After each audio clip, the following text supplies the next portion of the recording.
14 అంశాలకు ఆమోదం తెలియజేసింది ఏపీ కేబినెట్. పంచాయతీరాజ్ గ్రామీణాభివృద్ధి శాఖలో డీపీఓల కేడర్ క్రమబద్ధీకరణ ప్రతిపాదనకు ఆమోదం తెలిపింది మంత్రివర్గం. డీపీఓలు నేరుగా రిపోర్ట్ చేసేలా కేడర్లో మార్పులు చేయాలని నిర్ణయం తీసుకుంది. ఈ మేరకు పంచాయతీరాజ్ గ్రామీణాభివృద్ధి శాఖ ఇచ్చిన ప్రతిపాదనలకు ఆమోదం తెలిపింది కేబినెట్. పౌర సేవలు నేరుగా ప్రజలకు అందేలా కేడర్లో మార్పులకు నిర్ణయం తీసుకుంది.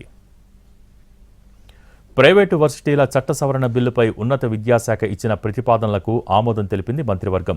కుప్పం నియోజకవర్గంలో డిజిటల్ నెట్వర్క్ సెంటర్ ఏర్పాటు ప్రతిపాదనలకు కూడా గ్రీన్ సిగ్నల్ ఇచ్చింది. 372 సివిల్ అసిస్టెంట్ సర్జన్ పోస్టులకు వైద్య ఆరోగ్య శాఖ పంపిన ప్రతిపాదనకు ఆమోదం తెలిపింది. సీతంపేటలో ఎంఎస్ఎంఈ పార్కుకు, రాజమండ్రిలో వ్యవసాయ కాలేజీకి ఉచితంగా భూములు కేటాయించాలని నిర్ణయించింది. మద్యం దుకాణాల్లో సొండి కులాలకు 4 షాపుల కేటాయింపునకు ఆమోదం తెలిపింది మంత్రివర్గం. 2024-29 టూరిజం ల్యాండ్ అలాట్మెంట్ పాలసీ ప్రతిపాదనలకు కూడా ఆమోదముద్ర వేసింది. టీచర్ల ట్రాన్స్ఫర్స్కు సంబంధించి కొత్తగా చట్టం తీసుకొస్తామని అన్నారు విద్యాశాఖ మంత్రి లోకేష్. వచ్చే కేబినెట్ సమావేశంలో చట్టంపై చర్చ జరుగుతోందని అసెంబ్లీలో ప్రకటించారు. టీచర్ల సీనియారిటీ లిస్టు కూడా తయారు చేస్తామని లోకేష్ చెప్పారు. ఆ లిస్ట్ ఆధారంగానే టీచర్ల బదిలీలు జరుగుతాయన్నారు.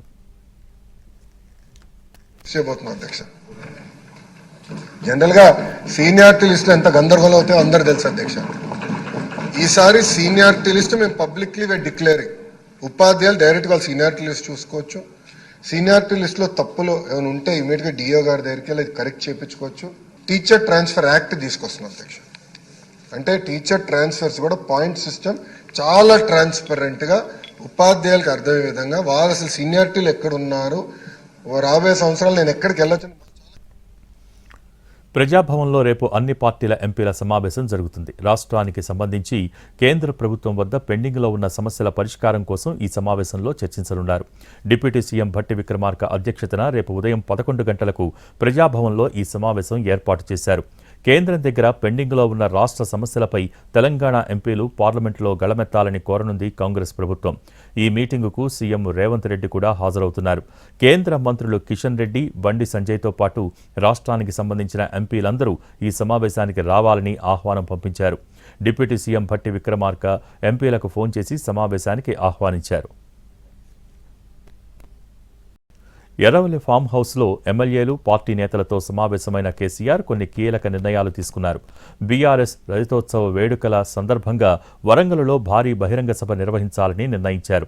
తెలంగాణ ప్రజల ప్రయోజనాలను కాపాడేందుకు మరింతగా పోరాడాలని అన్నారు కేసీఆర్. రజతోత్సవ వేడుకల్లో తెలంగాణ సమాజమంతా భాగస్వాములే అని అన్నారు ఆయన. తెలంగాణ సమాజం గర్వించేలా వేడుకలు జరగాలన్నారు. కాంగ్రెస్ ప్రభుత్వ తీరుపై మరోసారి ఫైర్ అయ్యారు కేసీఆర్. ప్రజలకు ఇచ్చిన హామీలు అమలు చేయడంలో కాంగ్రెస్ ప్రభుత్వం విఫలమైందని అన్నారు బీఆర్ఎస్ అధినేత. కాంగ్రెస్ ప్రభుత్వం పట్ల ప్రజల్లో తీవ్ర వ్యతిరేకత ఉందని ఎమ్మెల్యేలతో చెప్పారాయన. ఇప్పుడు ఎన్నికలు జరిగినా బీఆర్ఎస్కు బ్రహ్మరథం పట్టేందుకు ప్రజలు సిద్ధంగా ఉన్నారన్నారు. నిత్యం ప్రజల్లో ఉండాలని బీఆర్ఎస్ నేతలను ఆదేశించారు. అసెంబ్లీ సమావేశాల్లో ప్రజా సమస్యలపై రేవంత్ ప్రభుత్వాన్ని గట్టిగా నిలదీయాలని ఎమ్మెల్యేలకు దిశానిర్దేశం చేశారు కేసీఆర్.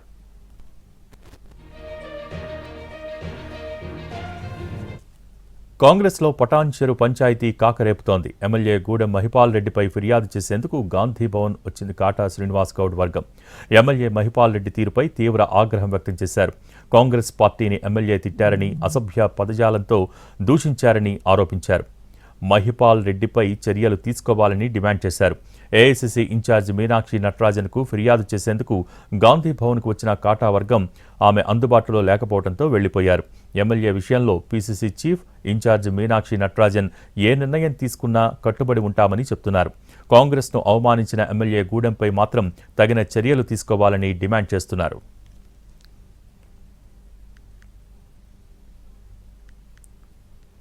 గద్వాల ఎమ్మెల్యే కృష్ణమోహన్ రెడ్డితో మంత్రి జూపల్లి భేటీ అయ్యారు.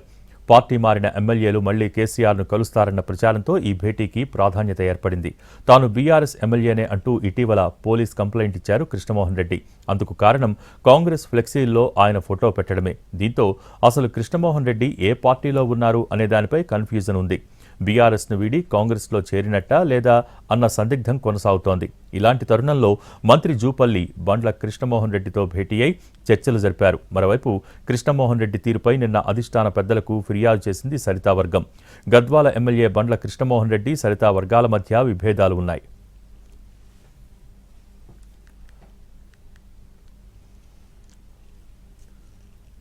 నియోజకవర్గాల పునర్విభజనపై కొన్ని రాజకీయ పార్టీలు తప్పుడు ప్రచారం చేస్తున్నాయని అన్నారు కేంద్ర మంత్రి కిషన్ రెడ్డి. త్వరలోనే దేశంలో జనగణన జరగబోతోందని, అసెంబ్లీ, పార్లమెంటు స్థానాల పునర్విభజన కూడా జరుగుతుందని స్పష్టం చేశారు.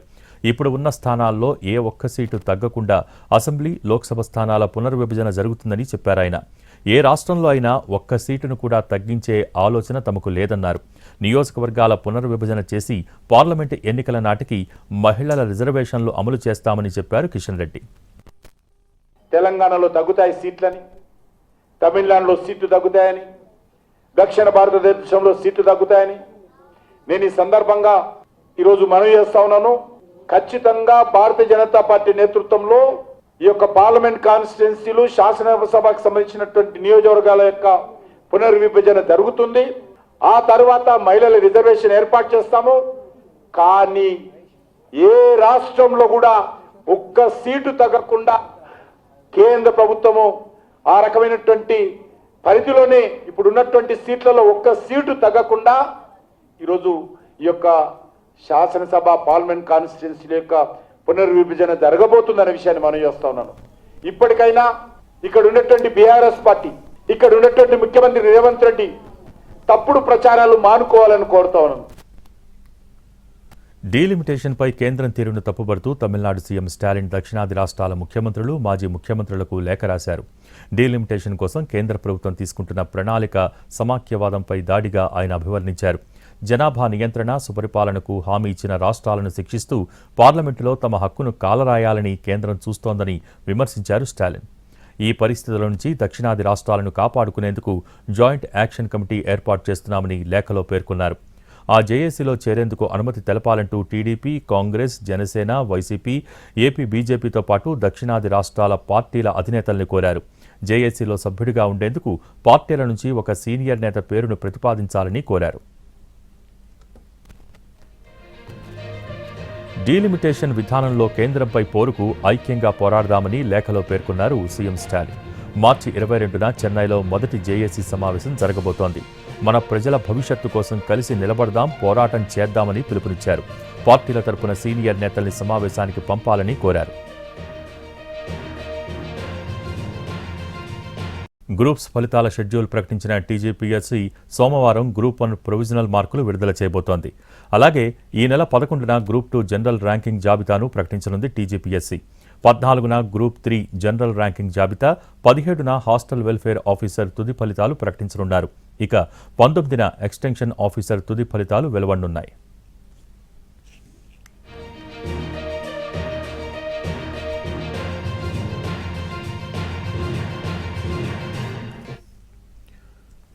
తెలంగాణ ఉద్యోగ సంఘాల జేఏసీ నేతలతో డిప్యూటీ సీఎం భట్టి విక్రమార్క సమావేశమయ్యారు. ఉద్యోగ ఉపాధ్యాయుల పెండింగ్ బిల్లులపై చర్చించారు. పెండింగ్ బిల్లుల క్లియరెన్స్ కోసం తక్షణమే 500 కోట్లు విడుదల చేశారు. ఎలాంటి పైరవీలకు తావు లేకుండా పెండింగ్ బిల్లుల క్లియరెన్స్కు డిప్యూటీ సీఎం అంగీకరించారని జేఏసీ నేతలు తెలిపారు.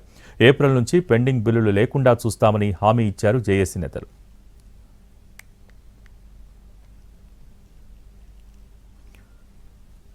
పిఠాపురం వైసీపీ మాజీ ఎమ్మెల్యే పెండెం దొరబాబు జనసేనలో చేరారు. జనసేన కండువా కప్పి దొరబాబును పార్టీలోకి ఆహ్వానించారు పవన్ కళ్యాణ్. ఆయనతో పాటు తూర్పుగోదావరి జిల్లా పరిషత్ vice chairman Burra Anubabu, Pithapuram municipal vice chairman Kothapalli Padma, YCP councillors, సర్పంచ్లు, నాయకులు జనసేనలో చేరారు.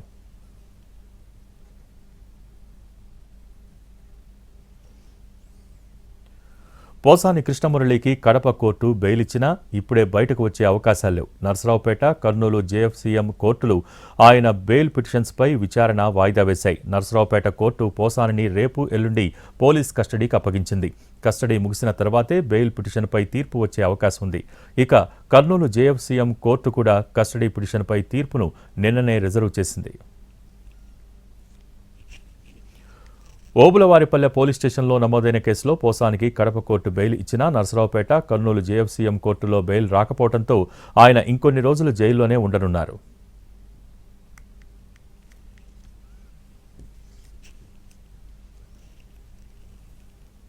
ఏపీ హైకోర్టులో మాజీ మంత్రి పేర్ని నానికి ఊరట దక్కింది. రేషన్ బియ్యం వ్యవహారంలో మాజీ మంత్రి పేర్ని నానికి ముందస్తు బెయిల్ మంజూరు చేసింది న్యాయస్థానం. కేసులో A6గా ఉన్నారు పేర్ని నాని. ఇప్పటికే పేర్ని నాని భార్యకు జిల్లా కోర్టు ముందస్తు బెయిల్ ఇవ్వగా హైకోర్టులో పేర్ని నానికి ఊరట లభించింది.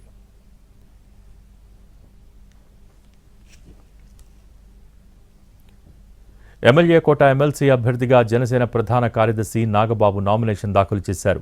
ఆయన అభ్యర్థిత్వాన్ని మంత్రి Nara Lokesh, BJP MLA Vishnukumar Raju, TDP రాష్ట్ర అధ్యక్షుడు పల్లా శ్రీనివాసరావు బలపరిచారు. ఈ కార్యక్రమంలో మంత్రి నాదెండ్ల మనోహర్, ఎమ్మెల్యేలు కొణతాల రామకృష్ణ, బులిశెట్టి శ్రీనివాస్ పాల్గొన్నారు.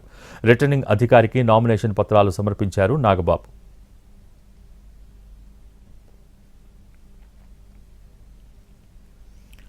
ఎస్ఎల్బీసీ టన్నెల్ దగ్గర రెస్క్యూ ఆపరేషన్ కొనసాగుతోంది. 3 మృతదేహాలు ఉన్న స్పాట్స్ను గుర్తించాయి క్యాడవర్ డాగ్స్. ఆ 3 చోట్లే బురద కింద మృతదేహాలు ఉన్నట్టు అనుమానిస్తున్నారు. 5 రోజుల క్రితం జీపీఆర్ ద్వారా మార్క్ చేసిన ప్రదేశంలోనే జాగిలాలు కూడా ఆగినట్టు చెబుతున్నారు రెస్క్యూ టీమ్స్. ఎస్ఎల్బీసీలో ప్రమాదం జరిగి 14 రోజులైంది. ఇంతవరకు లోపల ఉండిపోయిన 8 మంది మృతదేహాలను కూడా బయటకు తీసుకురాలేకపోయారు. ఈరోజు క్యాడవర్ డాగ్స్ బృందంతో పాటు 110 మంది సిబ్బంది టన్నెల్లోకి వెళ్లారు. 15 అడుగుల లోపల శవాలు ఉన్నా అవి గుర్తించగలవు. కొన్ని గంటల తర్వాత ఆ కుక్కలు 3 ప్రాంతాలను గుర్తించాయి. ఆ ప్రాంతాల్లో బురదను, నీటిని తొలగించడం అంత సులభంగా కనిపించడం లేదు. నీరు అంతకంతకు ఊరుతోంది. మరోవైపు బురదను తొలగించడం కూడా ఇబ్బందిగా మారింది. కన్వేయర్ బెల్ట్ సమస్య పూర్తిగా తొలగిపోలేదు.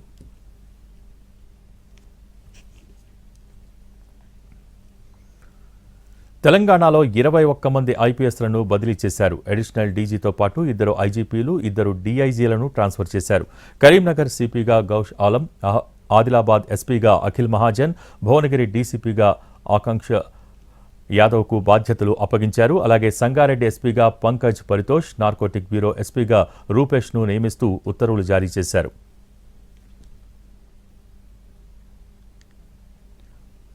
అలాగే అడిషనల్ డీజీ పర్సనల్గా అనిల్ కుమార్, రామగుండం సిపి శ్రీనివాసులను సిఐడి డీజీగా నియమించింది ప్రభుత్వం. సిఐడి ఐజీగా ఎం శ్రీనివాసుల్ని నియమించారు. వరంగల్ సిపి అంబర్ కిషోర్ ఝాను రామగుండం సిపిగా బదిలీ చేశారు. వరంగల్ సిపిగా సంప్రీత్ సింగ్కు బాధ్యతలు అప్పగించారు. ఉమెన్ సేఫ్టీ వింగ్ ఎస్పీగా చేతన, ఇంటెలిజెన్స్ ఎస్పీగా సింధు శర్మ, కామారెడ్డి ఎస్పీగా రాజేష్ చంద్రను నియమించారు. వంట నూనెల వాడకాన్ని తగ్గించుకోవాలని ప్రజలను కోరారు ప్రధాని మోడీ. 2050 కల్లా 40 కోట్ల మంది భారతీయులు ఒబెసిటీతో బాధపడతారని తాజా రిపోర్ట్స్ చెబుతున్నాయని అన్నారు. అందుకే వంట నూనెల వాడకాన్ని కనీసం 10% తగ్గించుకోవాలని సూచించారు.